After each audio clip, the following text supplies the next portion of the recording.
नमस्कार मित्रों, welcome back to my YouTube channel.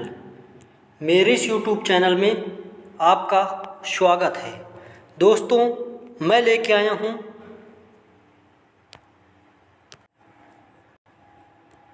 Hindi का प्रैक्टिस सेट। किसका दोस्तों? हिंदी का प्रैक्टिस सेट, जो आपके यूपी पुलिस यूपी पुलिस और यूपीएसआई के लिए अति महत्वपूर्ण है। तो दोस्तों, समय व्यर्थ ना करते हुए आइए देखते हैं क्लास की ओर। तो यहाँ पे क्वेश्चन नंबर 1 है, वज्रपाणी शब्द में कौन सा समास है? क्या वज्रपाणी शब्द में कौन सा समास है? तत्पुरुष समास, बहुप्रिय समास, द्वंद्व समास, द्विगु समास। तो यहाँ पर आपका राइट आंसर हो जाएगा बहुप्रिय समास। क्या दोस्तों? बहुप्रिय समास। बहुप्रिय समास की परिभाषा क्या होती है? जहाँ पर कोई भी शब्द प्रधान नहीं होता, दो शब्द मिलकर एक नए शब्द का निर्माण करते हैं, वही शब्द तीसरे की ओर संकेत करता है, तो वह बहुप्रिय समास कहलाता है। तत्पुरुष समास। तत्पुरुष समास में द्वितीय पद प्रधान होता है और इसमें 6 विभक्ति होती हैं। द्वंद्व समास। द्वंद्व समास में अधिकतर विलोम शब्द आते हैं और जरूरी नहीं है कि हमेशा विलोम शब्द आए, अर्थात जो भी शब्द आते हैं उनके बीच में योजक चिन्ह होता है। कौन सा दोस्तों? योजक चिन्ह। तो वहाँ पर द्वंद्व समास होता है। द्विगु समास। द्विगु समास में प्रथम पद संख्यावाची होता है और द्वितीय पद प्रधान होता है, तो वहाँ पर द्विगु समास होता है। तो यहाँ पर आपका वज्रपाणी अर्थात वज्र को धारण करने वाला अर्थात बहुप्रिय समास हो जाएगा। नेक्स्ट क्वेश्चन, पंचवटी समास में कौन सा शब्द में कौन सा समास है?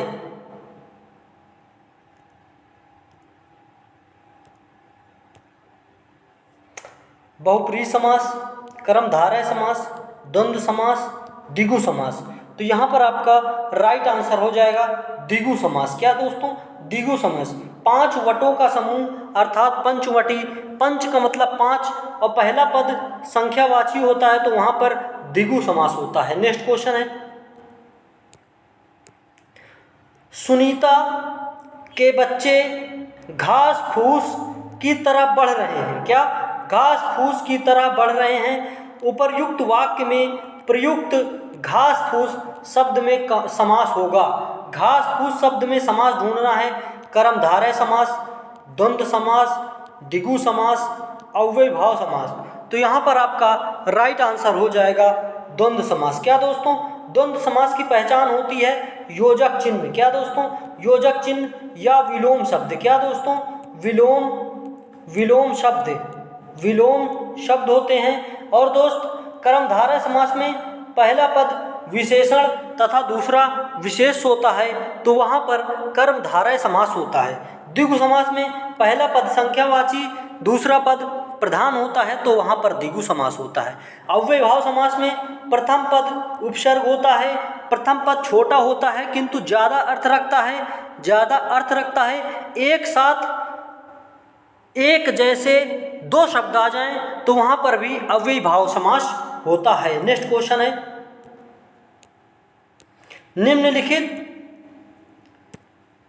निम्नलिखित शब्दों में से कौन सा शब्द बहुप्रिय समास का उदाहरण है? क्या दोस्तों? बहुप्रिय समास का उदाहरण है शूलपाणी, यथाक्रम, हंसमुख, हथकड़ी। तो यहाँ पर आपका राइट आंसर हो जाएगा शूलपाणी अर्थात शूल को धारण करने वाले शिव जी अर्थात शूलपाणी। नेक्स्ट क्वेश्चन है, इनमें से कौन सा शब्द द्विगु समास है? क्या दोस्तों? द्विगु समास। भुजदंड, माखन चोर, पंचशील, चतुर्भुज। तो यहाँ पर आपका राइट आंसर हो जाएगा option number C, Panchsheel. Panchsheel द्विगु समास होगा। चतुर्भुज बहुप्रिय में चला जाएगा। किसमें दोस्तों? बहुव्रीहि में चला जाएगा। किसमें? बहुव्रीहि में चला जाएगा। इसलिए दोस्त यहाँ पर आपका द्विगु समास ऑप्शन नंबर सी होगा, पांचशील। और चतुर्भुज 4 हैं भुजा जिसकी अर्थात विष्णु, इसलिए ये बहुप्रिय समास तीसरे की ओर संकेत कर रहा है, इसलिए बहुप्रिय समास हो जाएगा। और यहाँ पर आपका द्विगु समास होगा। कौन सा? द्विगु समास पंचशील में होगा। नेक्स्ट क्वेश्चन है, प्रतिदिन शब्द में समास होगा। क्या दोस्तों? प्रतिदिन शब्द में समास होगा। द्विगु समास, कर्मधारय समास, तत्पुरुष समास, अव्यय भाव समास। तो यहाँ पर आपका राइट आंसर हो जाएगा अव्यय भाव समास। क्या दोस्तों? अव्यय भाव समास। अव्यय भाव समास में प्रथम पद उपसर्ग होता है, प्रथम पद छोटा होता है किंतु ज़्यादा अर्थ रखता है, और एक जैसे दो शब्द आते हैं तो वहाँ पर अव्यय भाव समास होता है। प्रतिदिन यहाँ पर प्रति उपसर्ग लगा है, उपसर्ग वाले सभी पद अव्यय भाव समास में आते हैं। द्विगु समास में प्रथम पद संख्यावाची होता है और दूसरा पद प्रधान होता है। कर्मधारय समास में पहला पद विशेषण तथा दूसरा पद विशेष्य होता है। तत्पुरुष समास में तत्पुरुष समास के दो भेद होते हैं, कर्मधारय तत्पुरुष और द्विगु तत्पुरुष। तो यहाँ पर आपका कर्म तत्पुरुष समास पता लगाना है तो ये छह विभक्त होते हैं। कितनी? तत्पुरुष समास के 6 भेद होते हैं। नेक्स्ट क्वेश्चन है, जिन समस्त पदों में, क्या दोस्तों? जिन समस्त पदों में पहला शब्द संख्यावाची हो और उससे समुदाय का बोध होता है तो उसे कहते हैं द्विगु समास, द्वंद्व समास, कर्मधारय समास, अव्यय भाव समास। उम्मीद करता हूँ आपको ये क्वेश्चन समझ में आ रहा होगा। पहला पद संख्यावाची होता है। क्या दोस्तों? पहला पद संख्यावाची होता है, तो पहला पद संख्यावाची होता है द्विगु समास में। किसमें? द्विगु समास में। और दूसरा पद प्रधान होता है। द्वंद्व समास में विलोम शब्द आते हैं और उनके बीच में योजक चिन्ह आता है। कर्मधारय समास में प्रथम पद विशेषण तथा दूसरा पद विशेष्य होता है। अव्यय भाव समास में प्रथम पद उपसर्ग, प्रथम पद छोटा होता है किंतु ज्यादा अर्थ रखता है, प्लस एक जैसे दो शब्द आए तो वह अव्यय भाव समास होता है। नेक्स्ट क्वेश्चन है, जिसमें पहला शब्द विशेषण हो और दूसरा शब्द विशेष्य हो उसे कौन सा समास कहेंगे? द्विगु समास, कर्मधारय समास, द्वंद्व समास, तत्पुरुष समास। तो यहाँ पर आपका राइट आंसर हो जाएगा कर्मधारय समास। कौन सी दोस्त? कर्मधारय समास में प्रथम पद विशेषण तथा दूसरा पद विशेष्य होता है। नेक्स्ट क्वेश्चन है, कमल शब्द का पर्यायवाची होगा कंदर्प, अनंग, घनेश, इंदिवर। तो कमल शब्द का पर्यायवाची हो जाएगा इंदिवर। क्या दोस्तों? इंदिवर। कमल के और पर्यायवाची होते हैं नीरज, पंकज, जलज। ये जिन शब्दों के अंत में जा आ जाए वह कमल के पर्यायवाची होते हैं, ये आपको हमेशा याद रखना है। नेक्स्ट क्वेश्चन है, क्रोध के लिए इन दिए गए पर्यायवाची शब्दों में से एक शब्द गलत है। क्या दोस्तों? एक शब्द गलत है, उसे चयनित कीजिए। रोष, अमर्ष, स्तत्व, कोप। तो यहाँ पर आपका क्रोध के लिए गलत शब्द हो जाएगा ऑप्शन नंबर सी, स्वत्व। क्या दोस्तों? स्वत्व पर्यायवाची शब्द नहीं है क्रोध का। नेक्स्ट क्वेश्चन है, निम्नलिखित पर्यायवाची शब्दों में से जो एक शब्द मोर, क्या दोस्तों? मोर का पर्याय नहीं है उसे चिन्हित कीजिए। मोर का पर्याय नहीं है केकी, कीस, सिखी, शिखंडी। तो यहाँ पर आपका राइट आंसर हो जाएगा दोस्तों कीस। क्या दोस्तों? कीस मोर का पर्यायवाची नहीं है। नेक्स्ट क्वेश्चन है, इनमें से कौन सा शब्द कृष्णा का पर्यायवाची है? क्या दोस्तों? कृष्णा का पर्यायवाची है राधा, रुक्मणी, द्रौपदी, यशोदा। तो यहाँ पर आपका कृष्णा का पर्यायवाची हो जाएगा द्रौपदी। क्या दोस्तों? द्रौपदी कृष्णा का पर्यायवाची हो जाएगा। नेक्स्ट क्वेश्चन है, इनमें से एक शब्द बैल का पर्यायवाची नहीं है। क्या? बैल का पर्यायवाची नहीं है, उसे चयनित कीजिए। अश्म, वृषभ, बलिवर्द गो। तो यहाँ पर आपका राइट आंसर हो जाएगा अस्म। क्या दोस्तों, अस्म बैल का पर्यायवाची नहीं है।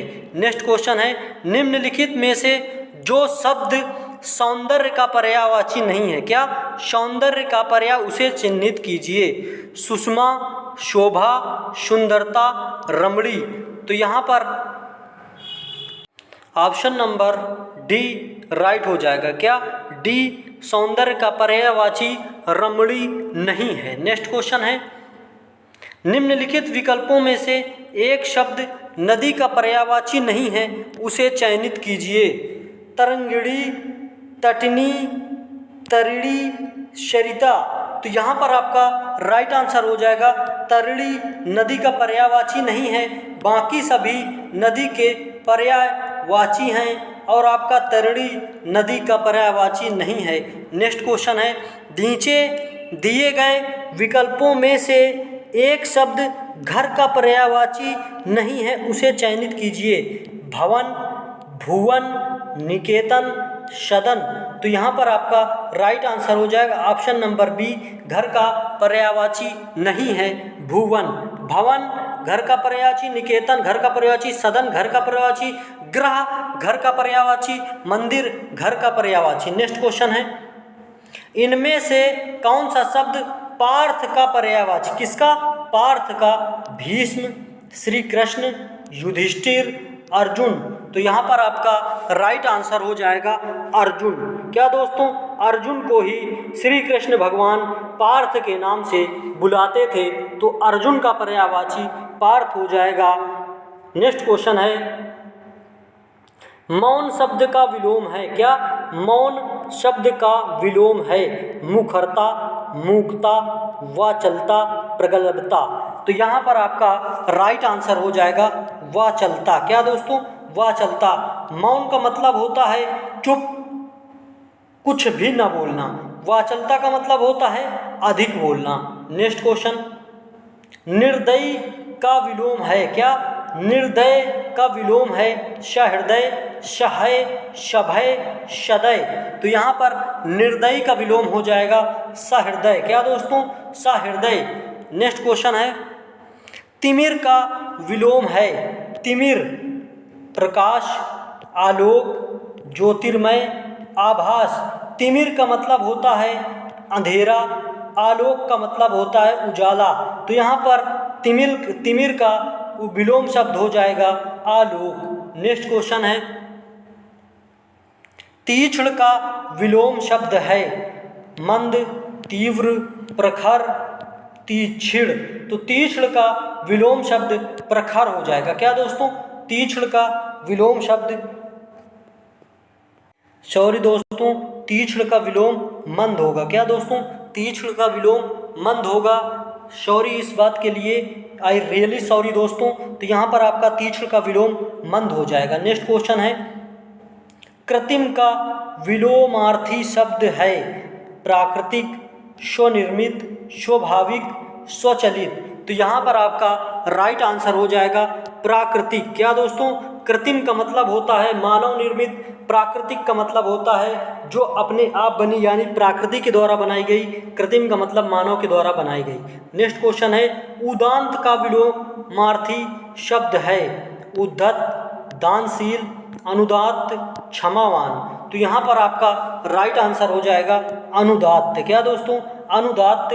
उदांत का विलोमार्थी शब्द अनुदात्त होगा। नेक्स्ट क्वेश्चन है, निम्नलिखित विकल्पों में से उदार का विलोम शब्द है। क्या उदार का विलोम शब्द कठोर, निर्भय, अपव्यय, अनुदार। तो उदार का विलोम शब्द अनुदार होगा। क्या दोस्तों, अनुदार होगा, विलोम शब्द होगा उदार का विलोम शब्द अनुदार हो जाएगा। नेक्स्ट क्वेश्चन, इनमें से कौन सा शब्द शुक्ल का विलोम है। क्या दोस्तों, शुक्ल का विलोम है काला, कृष्ण, असित, श्यामल।